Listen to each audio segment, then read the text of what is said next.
Campbell County is in the slight risk category for severe storms, and we've already had some rounds of strong storms.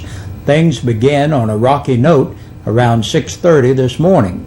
Trees down, debris on the roads, and power outages highlighted the woes of the early part of this Thursday. The worst of the storm hit on the south side of the county. Rescue squad first responders rescued a man from his home. Squad members answered a call on Lindsay Mill Circle where a tree fell on the roof of the man's home, trapping him inside. He was taken to the hospital with only minor injuries. A couple of trees brought down power lines on Highway 25W north of La Follette this morning. That knocked out power to Ivydale, and the trees across the road kept traffic at a standstill for the better part of an hour. Storms remain in our weather forecast, and Big Josh has all the details coming up in our full weather. The DARE program makes a stop at La Follette Middle School tomorrow. Sheriff Robbie Goins tells WLAF and Channel 12 that it's a joint effort with the Sheriff's Department, the Stanfield Church of God, the Campbell County Drug Coalition, and Steve Collette on the movie Appalachian Dawn.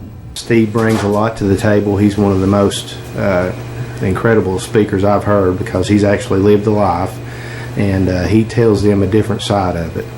I think the kids need to know the truth about it. We don't need to try to intimidate and scare our kids from using drugs. We just need to educate them and give them the truth about it. Goins says there's no one better to deliver message than Collette, a man who has lived the drug life and is now free from addiction. Our look back at Director of Schools Donnie Poston's first year in office continues. One of the challenges Poston faced upon taking the job last April was the change in state law which repealed the Professional Negotiation Act. With the Professional Negotiation Act being repealed, the present contract with teachers no longer exists. The board, central office, employees, and teacher representatives will soon begin a new process called collaborative conferencing. Once everyone has been properly trained on the expectations of the new state law, conferencing will begin with all interested parties.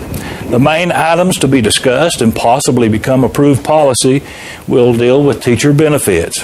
Hopefully, this process will be underway by this summer. In the meantime, I have instructed my staff to do everything they can to be cognizant of not just student needs, but also teacher and principal needs. We tried to alleviate any fears that may have been associated with losing their contract. We also realize that too often there exists a hierarchy of leadership that seems to lord over others. I want our staff to be on guard against that attitude. I want them to be accessible to address needs and concerns. I encourage my staff to show a positive, encouraging attitude at all times. An unhealthy, negative attitude is contrary to the philosophy of celebrating and sharing in team success. From the highest to the lowest employee, we need to celebrate our students' success, for we all are part of the team. Poston goes on to say that things seem to be changing. He adds that employee after employee has shared with him that school morale is up, that there is a calming type of atmosphere in the schools, and that the school system is experiencing healing from the bad experiences of the recent past. Poston adds that parents and community leaders are sharing the same sentiments. The Corbella Shrine Temple hosts its annual mini-clinic Saturday in Knoxville. The screening is free and is held to identify children who can benefit from expert orthopedic and burn care. If you have a child or know of a child who needs to attend the clinic, just call the Campbell County Shrine Club at 566-5119.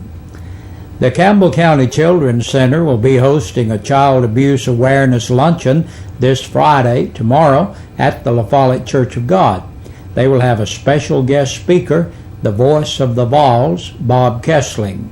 Maggie Ensko with the Children's Center tells WLAF and TV12 that they will also be having an auction which will include 3 pieces of land, a weekend stay at a cabin on Norris Lake, and a plane ride. The tickets for the luncheon are $25 and may be purchased at the door. Maggie says all the proceeds from the luncheon will go to the Campbell County Children's Center. The Fincastle United Methodist Church will be hosting a free meal this evening at the church starting at 6 p.m. You're invited to come and enjoy a meal. And the Campbell County Health Department 2012 Rabies Clinic continues this Saturday.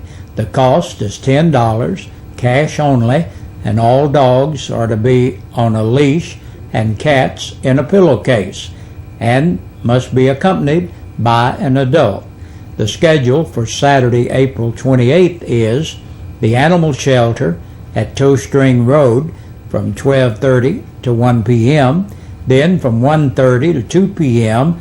at Valley View Elementary School, then at the La Follette Middle School from 2:30 to 3 p.m., and last at the Jacksboro Elementary School from 3:30 to 4 p.m. And that's our news for this Thursday. We'll be back with the press release from the Campbell County Sheriff's Department right after this. And taking a look at the press release from the Campbell County Sheriff's Department, 8 people have been booked into the Campbell County Jail in the past few hours. Christy Nicole Abercrombie of Spruce Lane, Caryville, for domestic violence by assault. 19-year-old Wayne Crawford of Bob Wright Road in Maynardville was brought here for a court date.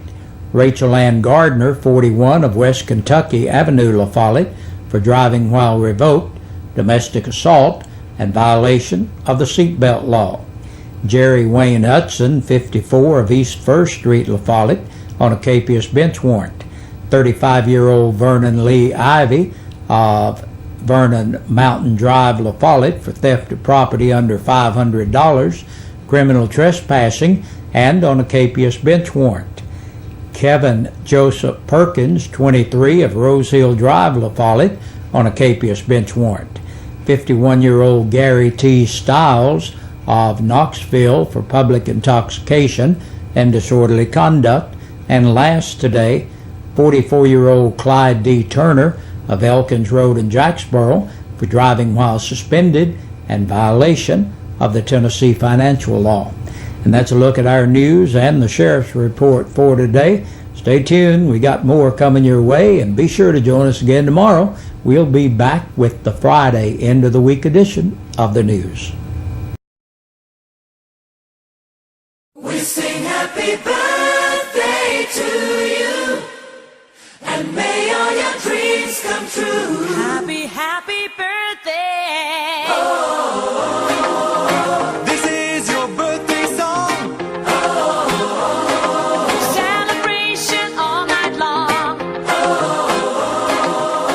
May all you Good Wednesday evening, everybody, and welcome into your birthdays and anniversaries, brought to you by Eastside Pizza and Deli over in the Food Lion Shopping Center, as well as we here at WLAF.